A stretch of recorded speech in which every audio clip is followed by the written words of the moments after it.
یہ صدیق اکبر رضی اللہ تعالیٰ عنہ جو علی اور فاطمہ کے نکاح کے گواہ، جو فاطمہ کا جنازہ پڑھانے والے، اور یہی اسماء بنت امیس ہیں جو صدیق کی بیوی ہیں۔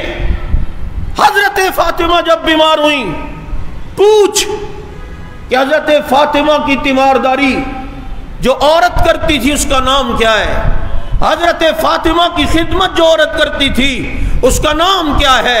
حضرت فاطمہ جب دنیا سے چلی گئیں ان کو غسل دینے والی عورت کا نام کیا ہے؟